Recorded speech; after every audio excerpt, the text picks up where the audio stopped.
Yo tengo la suerte hoy de contar aquí con tres invitados, entre comillas, que son, iré presentándolos uno a uno a medida que les pregunte preguntas. En primer lugar tenemos al doctor Manuel Comabella. El doctor Manuel Comabella es neurólogo formado en este hospital en Vallebrón.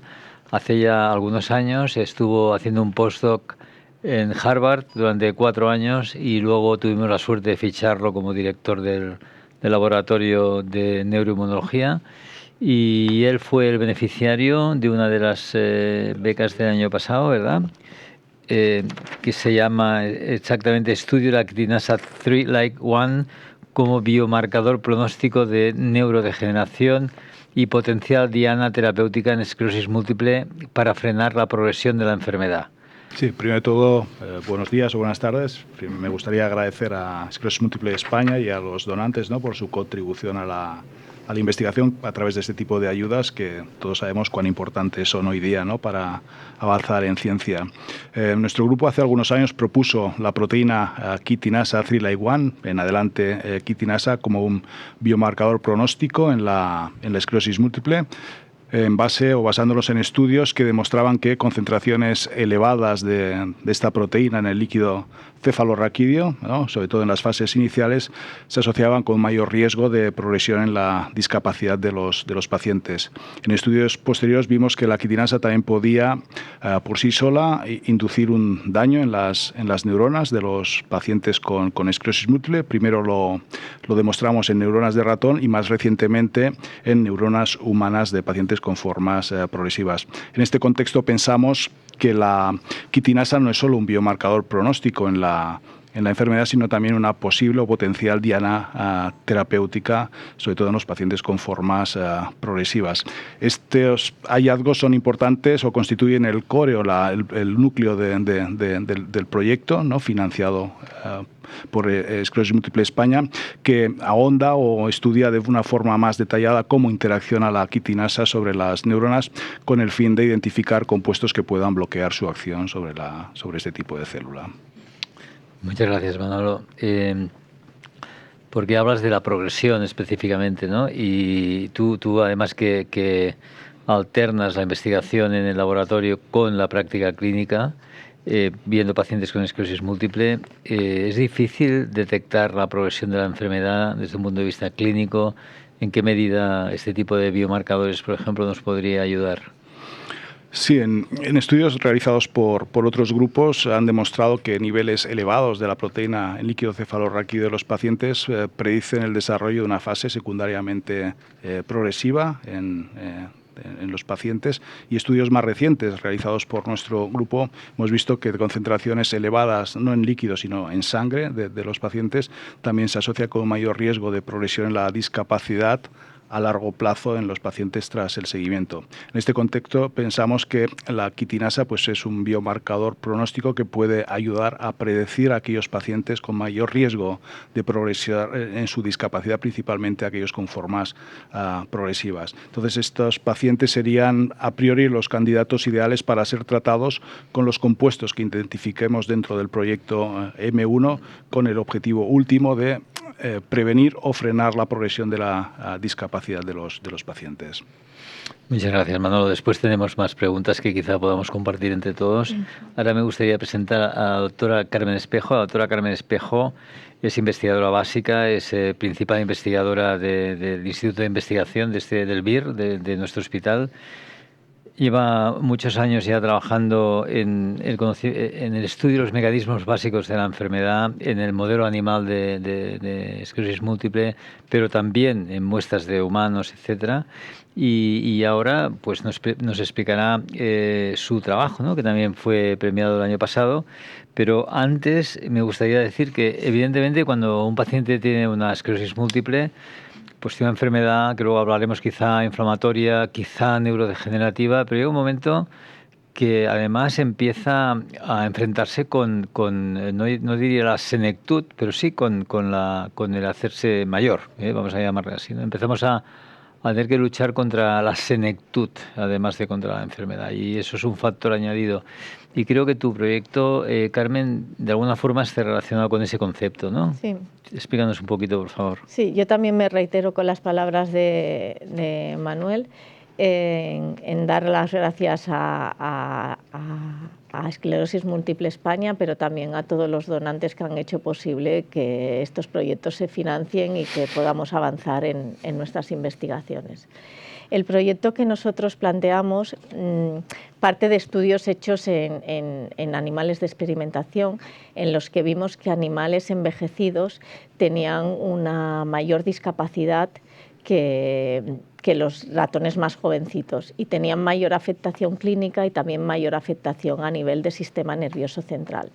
Entonces, partimos de la idea de que la edad y también el envejecimiento del sistema inmune pueden tener un papel relevante en la progresión de la discapacidad en los pacientes con esclerosis múltiple. Entonces, lo que proponemos en este estudio es analizar primero cuán diferentes son las funciones del sistema inmune en pacientes mayores con una enfermedad progresiva en comparación con pacientes más jóvenes que tienen una enfermedad que cursa en brotes y también en comparación con personas sanas, tanto jóvenes como mayores. El objetivo último del estudio es ver si unos fármacos que se denominan senolíticos y se llaman así porque tienen la capacidad de eliminar las células envejecidas que no funcionan de forma correcta, pudieran ser una potencial diana terapéutica para los pacientes con la enfermedad progresiva, con la esclerosis múltiple progresiva. Muy bien, Carmen. O sea, un poco un anti-aging, de alguna forma. Un rejuvenecimiento del sistema inmune. Sí. Pasa que, claro, nosotros también, el concepto de inmunosenescencia, por otra parte, ¿no? Nos ayuda a que pacientes con esclerosis múltiple, cuando llegan a una cierta edad, su sistema inmune ya no está tan activo y tienen, por lo tanto, menos tendencia a hacer ya brotes de la enfermedad, inflamación focal. Y en algunas ocasiones nos planteamos, y de hecho lo hacemos, ¿no? Disminuimos el tratamiento o incluso retiramos el tratamiento. O sea que por una parte tendríamos menos actividad focal inflamatoria, menos brotes, y por otra parte, como tú apuntabas, una mayor predisposición a la neurodegeneración. No sé si me gusta utilizar este término. ¿Es así? Bueno, lo que hemos visto es que la inmunosenescencia, como comentabas, que es el envejecimiento del sistema inmune, lo que hace es que la función de las células inmunes se modifiquen. Y sí que es verdad que la actividad inflamatoria disminuye en grado, pero es más sostenida en el tiempo, aunque sea de bajo grado. Y esto también puede afectar al avance de la discapacidad en los pacientes. O sea que, de alguna forma, los tratamientos que hay actualmente quizá no sean idóneos para los pacientes y supongo que tomáis la decisión correcta al retirarlos, pero quizá otros tratamientos que van enfocados a rejuvenecer este sistema inmune y a corregir también su función, porque además de eliminar las células senescentes, estos compuestos tienen propiedades inmunomoduladoras, podrían ser de utilidad en el tratamiento de los pacientes más mayores con formas progresivas. Efectivamente, muy bien, Carmen, muchísimas gracias. Vale, por último, la última invitada, pero no the last but not the least, es la señora Ana Torredemer. La señora Ana Torredemer es la presidenta de Esclerosis Múltiple España. Además, es familiar de una persona afectada que sufre esclerosis múltiple, o sea que, de hecho, muchísimas gracias por estar aquí con nosotros.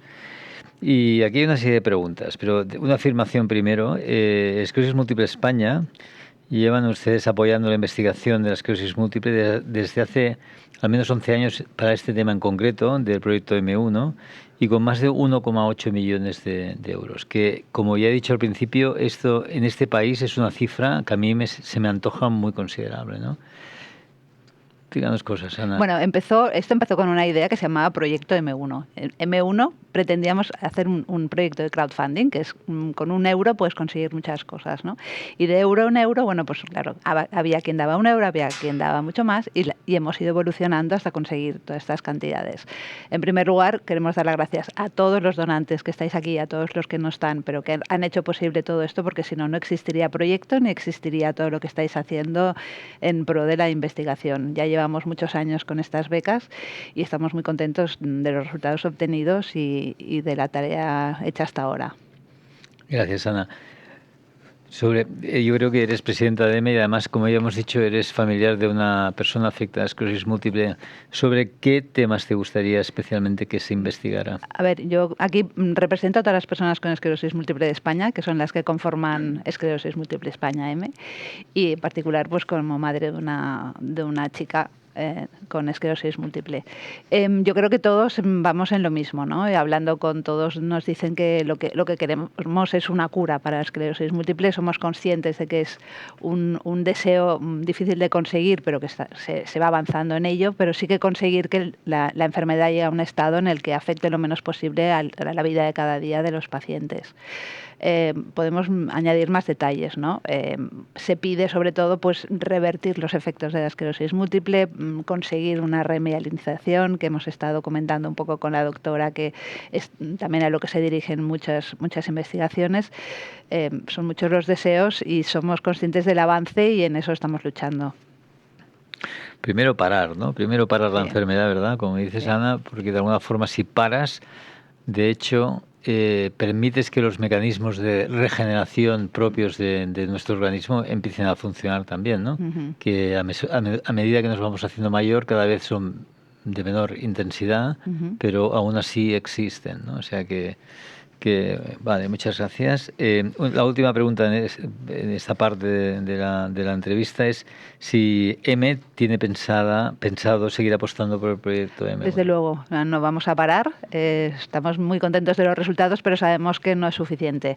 Como has comentado antes, conseguir financiación para la investigación es muy difícil, no solo de donantes particulares, sino a nivel gubernamental y de todas las instituciones que también tendrían que estar apoyando este tema y que también estamos nosotros luchando para que amplíen sus financiaciones, pero no vamos a parar. Seguiremos en esta línea y deseamos que cada vez se consiga más y animamos a todo el mundo que colabore con nosotros.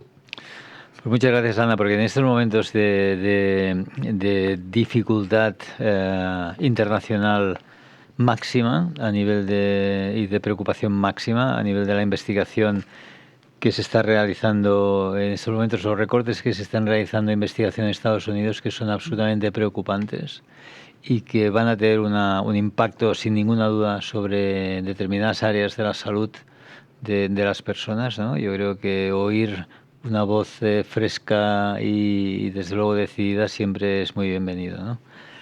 Vale, aquí parece que, bueno, me solicitaron desde M que les hiciese una actualización del estado de las principales líneas de investigación de la International Progressive MS Alliance, donde M colabora y contribuye. Bueno, la verdad es que tienen 3 líneas grandes de investigación. Una que a mí me parece muy importante, pero quizá es menos llamativa, es la de identificar a través del análisis de cientos de miles de resonancias magnéticas de forma transversal y longitudinal cuáles son las señales que nos permitirían predecir que un fármaco funciona o no. Es decir, ¿para qué vamos a estar 3 años, 4 años haciendo un ensayo clínico si resulta que con 6 meses ya vemos que hay un biomarcador que nos predice lo que va a pasar, ¿no? Este es un proyecto muy importante que se está liderando desde Montreal y que todavía no hemos tenido grandes resultados, pero esperamos tenerlos en breve. Y después hay 2 proyectos que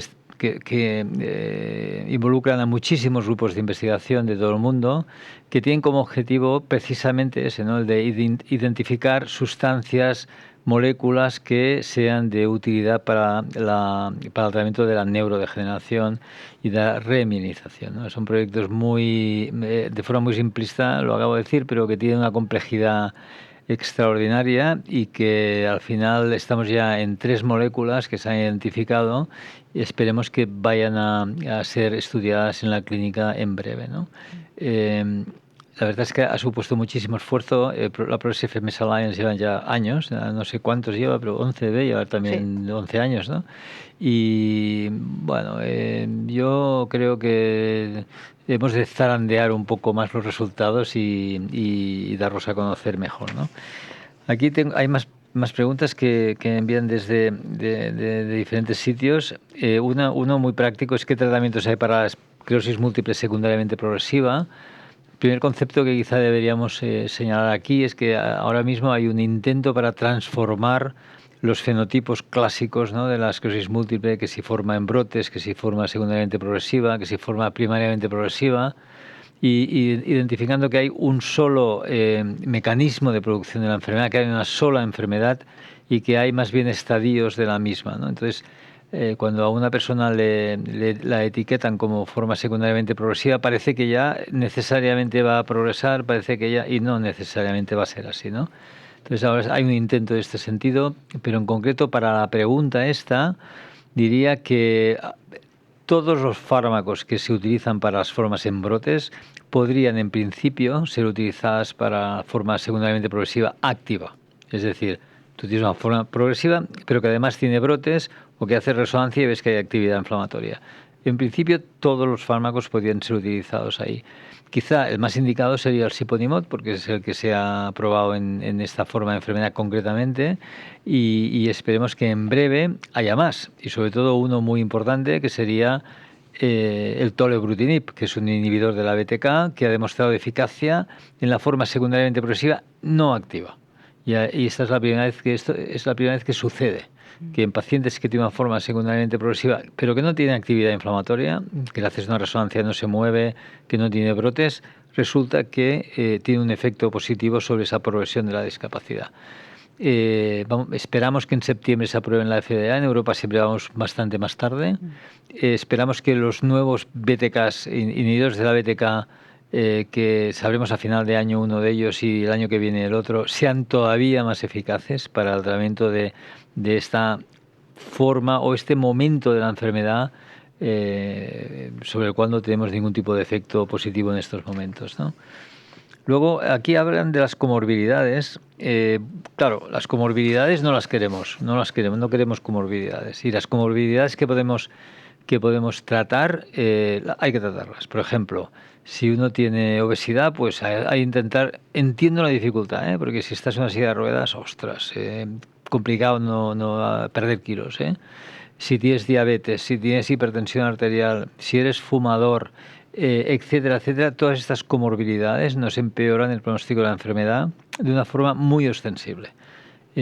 A cualquier persona, no hace falta de una esclerosis múltiple, pero en la esclerosis múltiple todavía más. O sea que ahí nos hemos de cuidar, y de hecho nosotros tenemos una unidad de vida saludable, que le llamamos, donde intentamos que los pacientes pues no fumen, ¿no?, y que dejen de fumar. Intentamos que se traten bien la hipertensión, la diabetes, la hipercolesterolemia, que tomen bien la medicación. Todo este tipo de medidas que parecen baladís no lo son.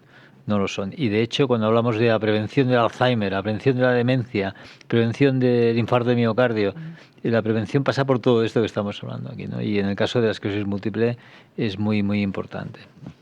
De las comorbilidades no queremos ninguna, y si las tenemos, las queremos bien controladas, ¿no? Y hay una pregunta que le voy a pasar a mis compañeros Carmen y Manuel. ¿Trabajan ustedes con material humano de donaciones, con modelos de laboratorio, con ambos?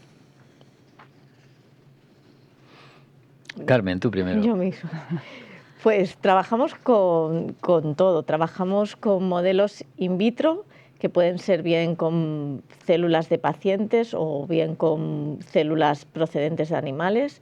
Trabajamos con modelos experimentales en animales de investigación, y se aborda la enfermedad o los proyectos en diferentes estadios, ¿no? Se empieza siempre por los sistemas más sencillos y a medida que se van teniendo resultados se van avanzando a sistemas más complejos, hasta que llegamos a la preclínica, que es los estudios con animales de experimentación, que son los que generan las bases o la evidencia científica para luego desarrollar ensayos clínicos en pacientes.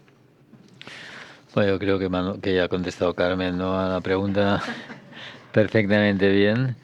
Hay una pregunta que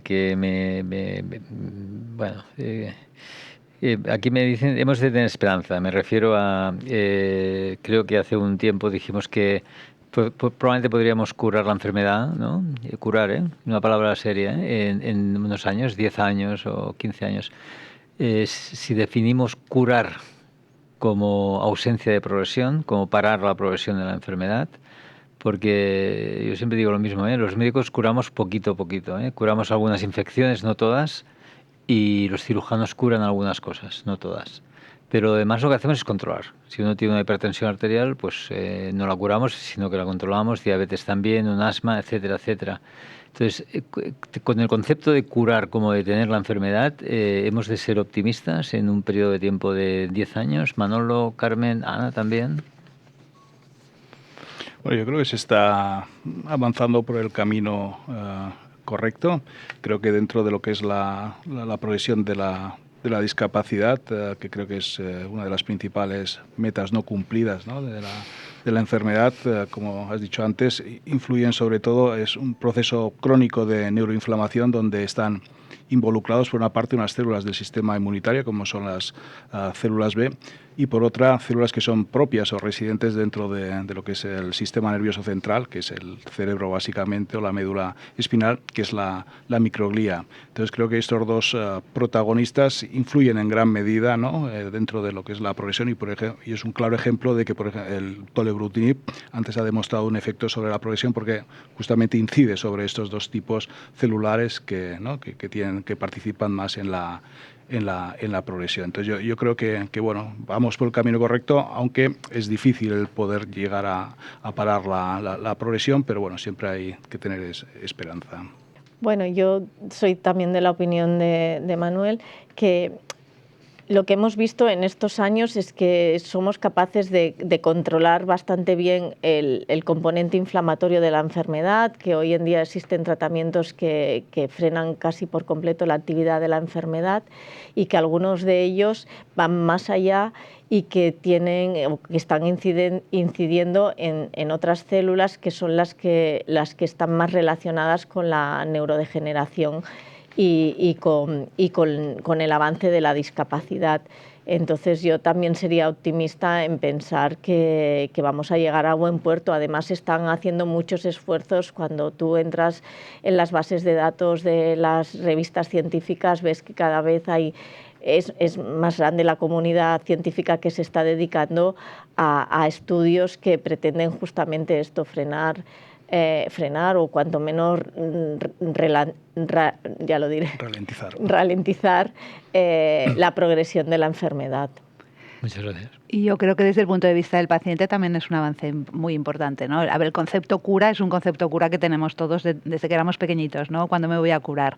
Yo creo que si hacemos un esfuerzo por cambiar el concepto curar por controlar, llegaremos a una mejor comprensión. Y realmente lo estamos viendo, ¿no? Siempre decían que, bueno, hay casos realmente muy graves y ya muy evolucionados que tienen una serie de dificultades para hacer la vida del día a día, pero que cada vez más las personas que se diagnostican antes y son susceptibles de tratamiento y frenan muchísimo el avance de esta enfermedad y la gran discapacidad. O sea que realmente siempre queremos dar un mensaje de esperanza sin dejar de decir que es una enfermedad grave, porque Exacto. es una enfermedad grave, pero que con muchas más esperanzas y mucha mejora en su manejo y en su evolución. Ese es el equilibrio, ¿no?, entre el mensaje de esperanza, porque los datos son los datos y el pronóstico ha mejorado de una forma muy, muy ostensible, sin minimizar lo que es la enfermedad en absoluto, porque continúa siendo una enfermedad pues como muy seria, ¿no? ¿Cómo puedo diferenciar la esclerosis múltiple de otra enfermedad como la artritis reumatoide, por ejemplo, que es autoinmune también? Sí, hay muchas enfermedades autoinmunes. Voy a responder yo. Si no, hay muchas enfermedades autoinmunes, ¿no? Que afectan a diferentes órganos de la economía, ¿no? Como el tiroides, como el intestino, como las articulaciones, etcétera, etcétera. Entonces, tienen en común que el mecanismo de producción es a través de nuestro sistema inmunológico, pero como atacan a órganos diferentes, uno ataca a la mielina del cerebro y de la médula, el otro ataca a las articulaciones, pues se diferencian clínicamente muy bien, ¿no? A veces se tratan igual, a veces no se tratan igual. En el caso de la artritis reumatoide, para entender la complejidad de lo que estamos hablando, resulta que el principal fármaco para tratar la artritis reumatoide son anticuerpos monoclonales anti-TNF-alfa y justamente están contraindicados en la esclerosis múltiple y pueden producir un agravamiento de la enfermedad. O sea, La otra pregunta sería esa precisamente, que cuando tomo algo, al segundo día mi cuerpo me ataca y yo no sé por qué. bueno, ya no me atrevo a comentar algo que debería comentar su médico. Ya no me... A ver, yo siempre he tenido una duda y a ver si lo entiendo mal o lo entiendo bien. Si con la esclerosis múltiple los medicamentos es para bajar la actividad, en teoría, del sistema inmune, tenemos más facilidad para que nos ataquen otro tipo de enfermedades. Efectivamente, sí. Nosotros lo que hacemos con estos fármacos, algunos son más inmunomoduladores y otros son más inmunosupresores, ¿no? Pero en definitiva es verdad que cuando bajamos la actividad del sistema inmune, que es lo que queremos hacer, porque en la esclerosis múltiple está demasiado activo, aumentamos de forma inmediata el riesgo de infecciones y el riesgo de neoplasias, el riesgo de cáncer. Eso prácticamente con todos los fármacos que utilizamos. ¿Qué ocurre? Que afortunadamente el riesgo de aumentar las infecciones y el riesgo de aumentar las neoplasias es muy pequeño, muy pequeño. Entonces el beneficio-riesgo claramente va a favor de utilizar este tipo de terapias. Evidentemente no es lo mismo utilizar un fármaco inmunosupresor o inmunomodulador en una persona de 25 años que una persona de 60 años. El riesgo es completamente diferente, ¿no? O en una persona que no tiene discapacidad y en una persona que tiene gran discapacidad. Pero es así. O sea, cuando nosotros disminuimos la actividad del sistema inmunológico, por definición aumentamos el riesgo de infecciones y aumentamos el riesgo de neoplasias, pero vuelvo a insistir, la verdad es que de forma muy discreta y por eso seguimos utilizándolos. El medicamento el Telebrutimid, que habéis comentado, que es inmunodepresor o inmunoregulador. Vale, es un inmunosupresor también, porque de alguna forma es muy selectivo, ¿no? Porque actúa en dos grupos celulares básicamente, pero de hecho también disminuye los linfocitos y podría tener un efecto sobre las inmunoglobulinas, o sea que de alguna forma conceptualmente es un inmunosupresor, pero en los estudios clínicos que se ha comparado con otro fármaco que es la teriflunomida, pues no se ve un aumento de las infecciones, ¿no? Lo único que se ha visto es un aumento de la afectación del hígado, del aumento de los enzimas del hígado y que por eso requerirá un control de los enzimas hepáticos a menudo durante los primeros 6 meses. Eso ya lo sabemos. No está aprobado todavía, pero ya lo sabemos. ¿Qué parámetros utilizaremos para designar qué pacientes pueden ser tratados o no?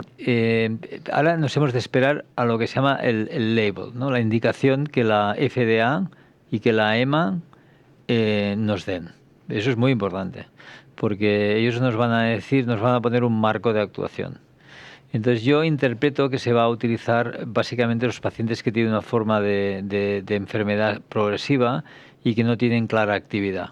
Yo creo que se va a utilizar ahí de una forma muy general. La vida real pone en su sitio a las personas, pero también a las medicinas. Entonces, al final, cuando llevas un tiempo utilizándolas, te das cuenta qué grupo de personas es el más apropiado para utilizar aquella medicina. Si imaginémonos, estamos especulando, que el fármaco se tolera perfectamente bien, que no hay problemas y que sí, que efectivamente tiene un efecto sobre la progresión de la discapacidad. Es probable que se utilice antes que empiece la discapacidad. No sé si está indicado o no, pero es probable que se utilice antes, ¿no? Como prevención de la discapacidad. Entonces, vamos a ver, se abre una etapa, no sé si interesante es el adjetivo adecuado, pero sí. Gracias. ¿Células madre sí o células madre no? Esta pregunta yo me la he saltado específicamente, ¿eh? Y estaba para la doctora Carmen Espejo. Bueno, yo intento dar mi opinión. Pero me la he saltado a propósito. No. Bueno, es la segunda vez que lo hago, pues a ver si... A ver si hay suerte, va. A ver, las células madre abren un campo interesante en la terapéutica de la esclerosis múltiple, pero son tratamientos que no están exentos de complicaciones y de efectos secundarios y que hoy en día no se están utilizando de forma generalizada. Yo creo que hay que podemos distinguir entre dos tratamientos basados en las células madre. Uno que lo que intenta es como reiniciar el sistema inmune, hacer que deje de atacar a nuestro propio organismo, y otro que lo que intenta es regenerar el daño que ha causado en los pacientes a nivel del sistema nervioso central. En el primero de los casos hay algunos estudios en formas muy agresivas de la enfermedad que han dado resultados positivos, pero como digo, son tratamientos que no están exentos de complicaciones y que de forma generalizada aún no se están aplicando. En el segundo caso, en el caso de intentar regenerar o recuperar los daños que se han sufrido, está aún más inicial, está en fases de investigación y de desarrollo, y lo que se pretende es ver si con células que se pueden desarrollar a neuronas o a oligodendrocitos somos capaces de recuperar la función neurológica, pero esto está todavía, desde mi punto de vista, en una fase muy, muy experimental. En relación a eso, cuando vosotros decís que es muy peligroso abordar un tratamiento de ese tipo, ¿tomáis vosotros la decisión como médicos o ya no la ofrecéis directamente al paciente? Porque poneros en la posición de un paciente que ya la tiene muy agresiva, que ya dice, bueno, ya está, y que lo quiere probar. Entonces, ¿ya directamente no ofrecéis la posibilidad porque creéis que es muy peligroso? ¿O habláis con el paciente, o sería bueno hablar con el paciente y decir, bueno, ¿tú estás dispuesto a perderlo todo o no? Porque, claro, llega un momento que también llega un punto de la enfermedad que tenéis que entender que ese paciente está dispuesto a todo. Y a lo mejor probar una cosa de esas que vosotros a lo mejor no tenéis del todo, no sé por qué, no sé si es a nivel de que realmente tiene tanto peligro o que no está del todo instaurado. Voy a contestar yo. Sí, perfectamente, claro que sí. O sea, yo en realidad creo, el concepto es que el paciente ha de estar absolutamente involucrado en cualquier toma de decisiones. Entonces, esto lo tenemos clarísimo y así lo hacemos, ¿no? Yo creo que, Carmen, son dos temas diferentes. Uno es que te hagan un trasplante de médula ósea, por llamarlo de alguna forma, ¿no? Que lo que quiere decir es que te sacan células, te hacen una quimioterapia muy, muy intensa, muy agresiva, y te vuelven a inyectar con la intención y el objetivo de que tu sistema inmune de alguna forma sea como nuevo y que no ataque en el futuro la mielina, etcétera, ¿no? Este es un tema que, claro que es peligroso porque tiene una morbimortalidad, pero ha demostrado, como decía la doctora Espejo, una eficacia en este sentido. La pregunta concreta es, ¿esto es más eficaz que los tratamientos con anticuerpos monoclonales que tenemos ahora mismo?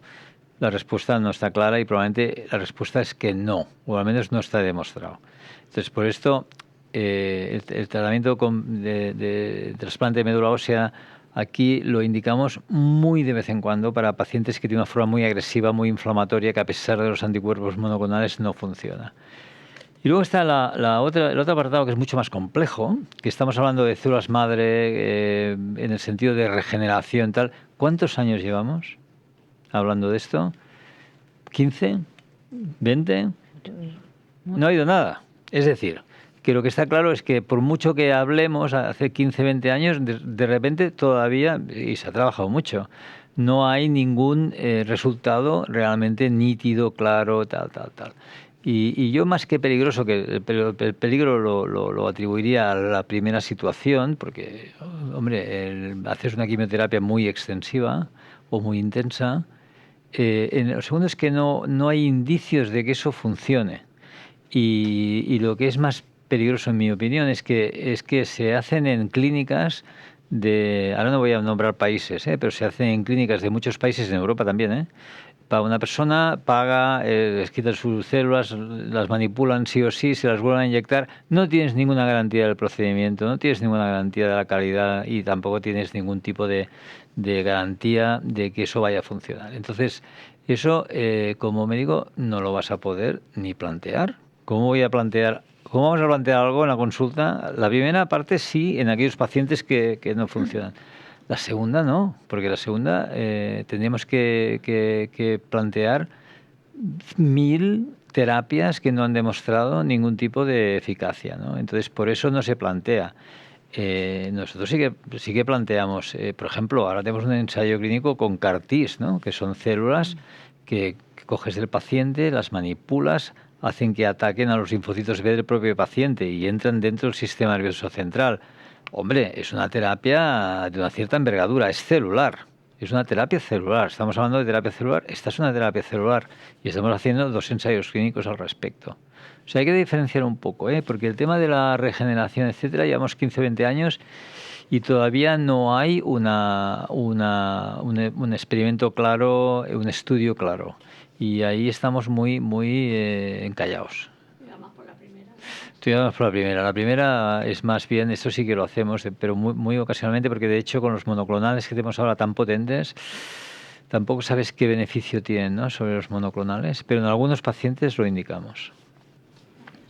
No. Yo creo que esto también, no sé si se podría puntualizar, es decir, que al final el criterio, por más que los pacientes estemos cada vez más involucrados en el tema de tratamientos y de la idea del paciente informado, creo que al final el criterio del neurólogo siempre tiene que, pues, no imponerse, pero dar el peso, o sea, tener un peso importante, ¿no? Porque nosotros lo que hacemos aquí en este centro, al menos, ya sabéis que la manera de seleccionar un fármaco para un paciente en concreto, o de cambio de un fármaco que ya estás tomando, es que se presenta en sesión semanal. Hoy es martes, hoy vamos a tener una sesión semanal de 1 hora y media.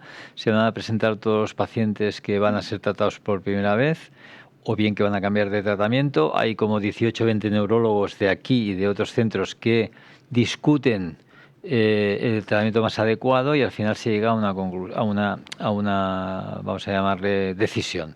Pero la decisión casi siempre de alguna forma admite 2, 3, 4 opciones, y entonces se vuelve a presentar al paciente que ya ha sido previamente informado, se les vuelve a explicar material escrito también para que tengan tiempo para leerlo y entonces al final es una decisión conjunta. Pero claro, lo que el neurólogo no va a hacer es recomendar algo que cree que no está indicado, ¿no? Entonces no lo va a recomendar, y si el paciente por iniciativa, porque ha leído, porque esto es una bendición, ¿no? Tener un paciente bien informado es una bendición. Te digo, mira, he visto esto, ¿qué le parece? Pues mira, me parece esto no te lo voy a recomendar por esto y por esto, ¿no? Pero había una pregunta que nos ha hecho un donante que nos pareció también muy interesante. Si quieres participar en un ensayo clínico, una persona con esclerosis múltiple, ¿qué tiene que hacer? Esto es una muy buena pregunta, porque últimamente nos estamos advirtiendo de que hay una cierta reticencia para participar en ensayos clínicos, cuando es la única manera para avanzar, ¿no? Y si estamos hoy día aquí con 14 fármacos aprobados es porque hemos estado participando en los 14 ensayos clínicos. Si están siendo controlados en centros de un cierto nivel, seguro que hay ensayos clínicos que les van a ofrecer. Si están en sitios más pequeños, quizá podrían también preguntar en estos sitios más pequeños si pueden acceder a ensayos clínicos de centros de su alrededor un poco mayores, ¿no? Pero lo único que tienen que hacer es comunicárselo a su neurólogo. En Estados Unidos o en Norteamérica en general los ensayos clínicos están publicitados. Los centros publicitan, ¿no?, que hay un ensayo clínico con estos criterios, etcétera, y los pacientes no solamente del área, sino de cualquier lugar de Estados Unidos, en este caso, pueden acceder. Aquí hay algún componente legal en este sentido que no nos lo permite publicitar del todo, ¿eh? Pero lo único que tiene que hacer el paciente es comunicarle a su neurólogo o neuróloga su deseo de al menos estar informado o informada de las opciones de ensayos clínicos que dispone el centro. Personalmente, a ver, pregunto, con una persona que tiene afectado el hígado por haber pasado una hepatitis y tal, esto limita mucho, ¿no?, el tema de los fármacos, porque casi todos, o la mayoría, por lo menos eso tengo entendido, ¿eh? Sí, bueno, depende de qué tipo de afectación. Uno puede haber pasado pues una hepatitis o cualquier otra enfermedad y tener el hígado funcionando correctamente, ¿eh? Entonces siempre vamos con cuidado, ¿no? Controlamos a menudo cómo van los enzimas del hígado que traducen una alteración. Y bueno, si están normales, pues seguimos adelante. No es una contraindicación absoluta. Si hay una alteración evidente de la función hepática, sí, lamentablemente hay una limitación para la utilización de muchos fármacos, sí. Por nuestra parte, otra vez dar las gracias tanto a las personas que colaboran activamente en el proyecto como a todos los que os presentáis a los proyectos, porque realmente quiere decir que hay una inquietud de investigación y que, como he dicho ya antes, vamos a seguir en ello y contar con nuestro apoyo de ahora en adelante y siempre. Muchísimas gracias. Gracias. Así.